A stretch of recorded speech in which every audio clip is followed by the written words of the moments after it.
आज हम पंचनामा के गवाहों के बारे में बात करने वाले हैं। पंचनामा गवाह कौन होते हैं और किसी भी क्रिमिनल ट्रायल में उनकी क्या एविडेंशियरी वैल्यू होती है। पंचनामा गवाह वे स्वतंत्र व्यक्ति होते हैं जिन्हें police search, seizure, arrest, recovery या ऐसी ही दूसरी कार्रवाइयों के समय बुलाती है। उनका उद्देश्य यह होता है कि कार्यवाही निष्पक्ष और पारदर्शी प्रतीत हो, जिसे ट्रायल में विश्वसनीयता मिले और उसके बाद न्यायालय में उसकी वैधता को चुनौती ना दी जा सके। स्वतंत्र गवाहों की मौजूदगी से प्रोसिक्यूशन यह कहता है कि उसका पूरा एक्शन इंडिपेंडेंट था और पब्लिक की उपस्थिति में हुआ था। ये स्वतंत्र गवाहों के हस्ताक्षर और मौखिक गवाही प्रोसिक्यूशन स्टोरी को कोरोबोरेट करती है और पुलिस एक्शन को जुडिशियल ट्रस्टवर्दीनेस प्रदान करती है। सवाल है कि इस पंचनामा की कानूनी वैधता क्या है। क्रिमिनल प्रोसीजर कोड का सेक्शन 100, जिसे भारतीय नागरिक सुरक्षा संहिता में अब बदलकर 103 कर दिया गया है, उसमें यह लिखा है कि जहां कहीं भी सर्च प्रोसीडिंग्स होनी होगी वहां पर 2 रेस्पेक्टेबल इंडिपेंडेंट इनहेबिटेंट्स को अनिवार्य रूप से उस प्रोसीडिंग में शामिल किया जाएगा। और यह केवल एक प्रोसीजरल सेफगार्ड नहीं है कि हाँ ठीक इसी प्रकार से काम हुआ था, बल्कि यह एक स्टैट्यूटरी रिक्वायरमेंट है, कानून की अनिवार्यता है। एनडीपीएस एक्ट का सेक्शन 60 सबसेक्शन 1 भी इसी पंचनामा विटनेस को मैंडेटरी बनाता है। इन्हीं स्टैट्यूटरी प्रोविजंस से पुलिस की कार्रवाई में क्रेडेंस आ पाता है, यानी कि विश्वसनीयता आती है, और यदि इनका पालन ना हो तो डिफेंस ट्रायल में पूरी कहानी को संदेहास्पद सिद्ध कर सकता है। तो चार्जशीट में इन पंचनामा गवाहों की क्या स्थिति होती है? चार्जशीट में पंचनामा गवाहों का नाम, उनका बयान शामिल होना चाहिए, क्योंकि यह प्रोसिक्यूशन स्टोरी की क्रेडिबिलिटी को पुष्ट करता है, उसको कोरोबोरेट करता है। यदि चार्जशीट में उनका नाम गायब है तो डिफेंस यह तर्क रख सकता है कि इन्वेस्टिगेशन डिफेक्टिव हुआ है, पर्दे के पीछे हुआ है, और यह जो रिकवरी है यह फैब्रिकेटेड रिकवरी है। कोर्ट्स ने भी बार बार कहा है कि पुलिस ऑफिसर की गवाही एडमिसिबल तो होती है, पर इंडिपेंडेंट विटनेसेस की एब्सेंस में या उनके ज्वाइन ना करने से यह पूरी की पूरी कार्रवाई बिल्कुल फेयरनेस से मरहूम हो जाती है, इसमें फेयरनेस नहीं दिखाई पड़ती। इसलिए प्रोसिक्यूशन की जिम्मेदारी है कि इन गवाहों को हमेशा हर केस में शामिल करे, ताकि जुडिशियल स्क्रूटनी में इन्वेस्टिगेशन की स्टोरी को पुख्ता दिखाया जा सके और वह ट्रायल में टिक सके। तो क्या सभी राज्यों में पंचनामा गवाहों को लेकर एक ही जैसी प्रैक्टिस की जाती है? नहीं, इसमें थोड़ा सा अंतर है। दिल्ली और दूसरे महानगरों में लोग पुलिस की प्रोसीडिंग्स में शामिल होने से कतराते हैं और इस कारण वहां पर पंचनामा विटनेस आमतौर से प्रोसीडिंग्स में दिखाई नहीं पड़ते, बल्कि पुलिस का कांस्टेबल या उसका कोई आसपास का गवाह वहां पर विटनेस के रूप में लिख दिए जाते हैं। जबकि राज्यों में यह थोड़ा सा अलग है। उत्तर प्रदेश, मध्य प्रदेश, राजस्थान, बिहार, झारखंड, छत्तीसगढ़, यहां पर यह प्रथा बहुत गहरी है और हर सीजर या अरेस्ट मेमो पर 2 या अधिक पंच गवाहों के हस्ताक्षर अनिवार्य रूप से दर्ज किए जाते हैं। और यह रीजनल वेरिएशन कोर्ट रूम में भी दिखता है, क्योंकि महानगरों की चार्जशीट में डिफेंस काउंसिल हमेशा एब्सेंस ऑफ विटनेस को लेकर प्रश्न उठाते हैं कि आईओ साहब, आपकी चार्जशीट में कहीं कोई पंचनामा गवाह नहीं है, आपने यह चार्जशीट फर्जी बनाई है या यह रिकवरी फर्जी की है।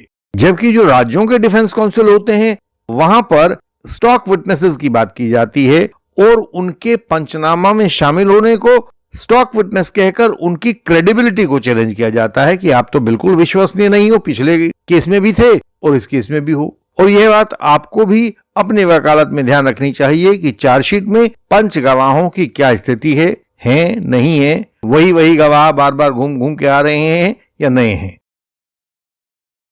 तो इससे हमारे राज्यों की चार्जशीट में कई बार एक स्टॉक विटनेस प्रॉब्लम पैदा हो जाती है। यह प्रॉब्लम क्या है? ग्रामीण इलाकों और छोटे कस्बों में पुलिस अक्सर उन्हीं लोगों को बार बार पंचनामा विटनेस बना देती है। इसे स्टॉक विटनेस प्रॉब्लम कहा जाता है। ऐसे गवाह बिल्कुल भी इंडिपेंडेंट नहीं माने जाते, क्योंकि वे हैबिचुअल पुलिस हेल्पर्स होते हैं, छोटे मोटे बदमाश होते हैं, कोई प्रॉपर्टी डीलर्स होते हैं, मुखबिर होते हैं, यही सब लोग इनमें शामिल हो जाते हैं।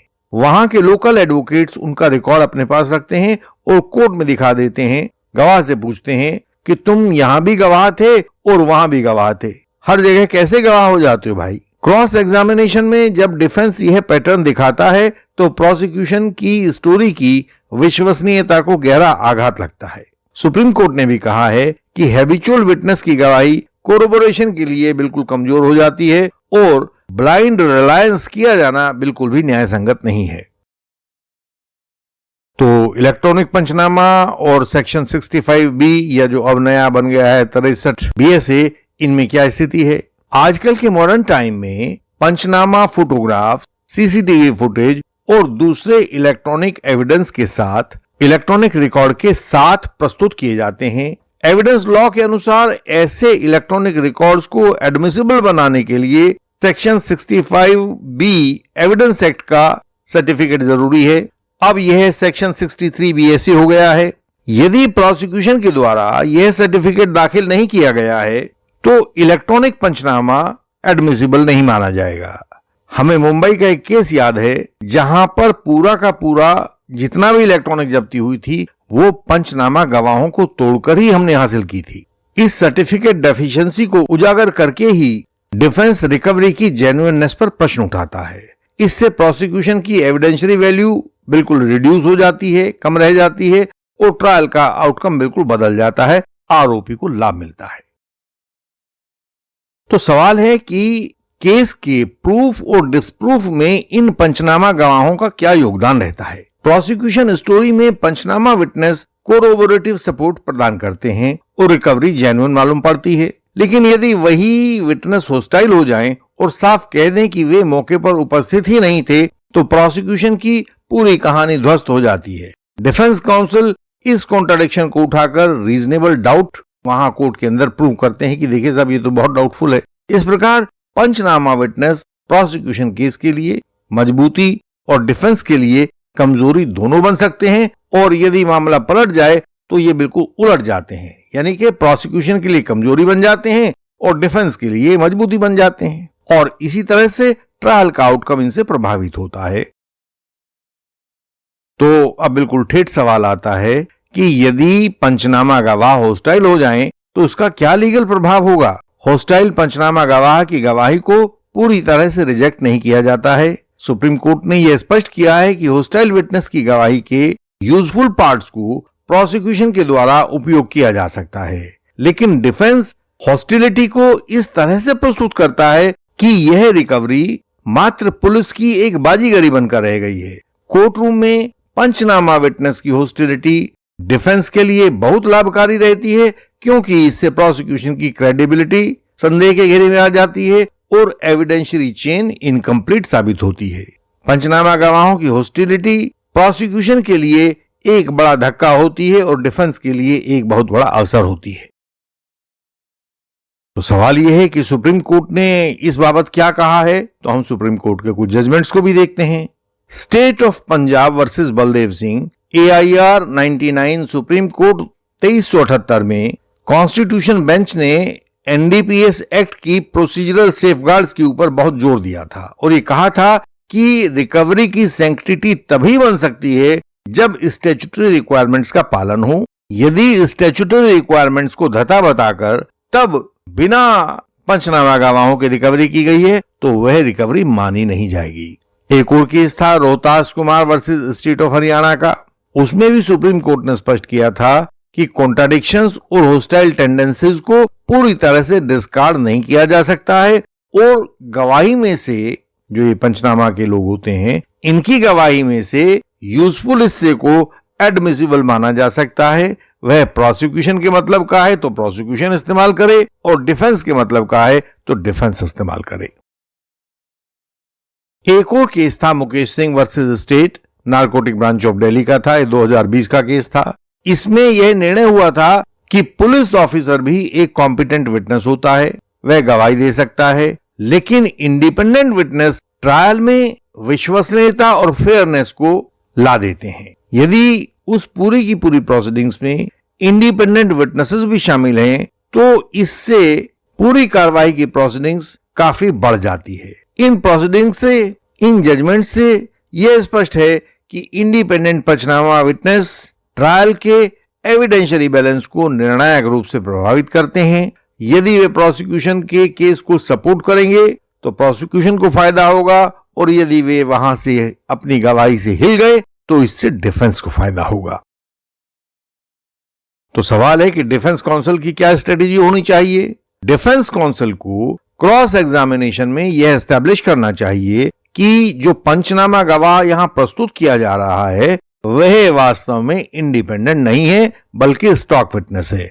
इसी आईओ ने इसी गवाह को फला केस में भी रखा था, फला केस में भी रखा था। या तो ऐसा हो सकता है, या दूसरा ये हो सकता है कि इस गवाह के तार इस प्रकार से पुलिस आईओ के साथ जुड़े हुए हैं। बहुत सारे पुराने केस हैं जिनमें फायदा उठाने के लिए पुलिस की सेवा चाकरी करता रहता है। डिफेंस को यह सवाल बार बार उठाना चाहिए कि पुलिस ने अवेलेबल लोकल रेजिडेंट्स को क्यों नहीं बुलाया।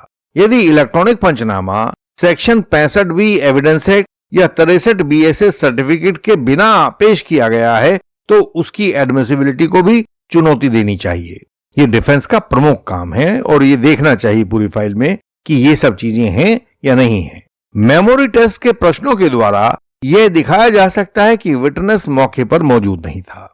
एक बार एक महिला गवाह ने कहा कि उसके सामने पुलिस ने यह सील किया है और उससे सवाल पूछा गया कि सील कितनी बड़ी होती है, जरा बताओ तो सही। और उसने वहां रखे हुए कैलेंडर की तरफ इशारा करके कहा कि इतनी बड़ी होती है। एक सील जो 98 के आकार की होती है, 1 रुपये के आकार की होती है, उसको उसने कहा कि कैलेंडर के आकार की सील थी, वो जाके उससे चीजों को पुलिंदा बनाया गया था। तो गवाह का झूठ पकड़ा जाता है। इस प्रकार पंचनामा गवाहों को डिफेंस के द्वारा क्रॉस एग्जामिनेशन में शार्प फोरेंसिक वेपन्स के रूप में तब्दील किया जा सकता है। गवाह प्रोसिक्यूशन का है लेकिन वह हथियार डिफेंस का बनाया जा सकता है, और प्रोसिक्यूशन की पूरी एविडेंशियरी चेन को इस तरह से चुनौती दी जा सकती है, और न केवल चुनौती दी जा सकती है बल्कि उसे ध्वस्त किया जा सकता है। आपका आरोपी बरी हो सकता है। इंडियन लीगल सिस्टम आरोपियों व एडवोकेट्स दोनों की सहायता करता है। हम आपके केस का विश्लेषण करके आपको आपके केस की दशा और दिशा दोनों समझाते हैं कि इसमें आपके लिए क्या क्या संभावनाएं मौजूद हैं या किन किन कानूनी कदमों से आप अपना उद्देश्य प्राप्त कर सकते हो। बेहतर डिफेंस के लिए आप किसी भी कानूनी समस्या पर, चाहे सिविल हो या क्रिमिनल हो, मैट्रिमोनियल हो या प्रॉपर्टी से संबंधित हो, आप कोई कानूनी गलती करने से पहले हमसे परामर्श ले सकते हैं ताकि रोज रोज अपील और रिवीजन के चक्कर में ना पड़े और गैर जरूरी झंझटों से बचे रहें। कानूनी चमत्कारों से भरा हुआ हमारा क्रॉस एग्जामिनेशन भी आप प्राप्त कर सकते हो, जिससे आपकी सफलता की गुंजाइश बहुत बढ़ जाती है। अपने केस को हमारे साथ तैयार करके आप एडवोकेसी के गूढ़ रहस्य जान सकते हो, उनमें मास्टरी प्राप्त कर सकते हो। चेक बाउंस के 138 के मुकदमों की नोटिस संबंधी गलतियों को करने से बच सकते हो। तत्काल इंडियन लीगल सिस्टम के मेंबर बनिए, कानून के सब रहस्यों को जानिए, सीखिए। आपसे दोबारा मुलाकात होने तक प्रणाम।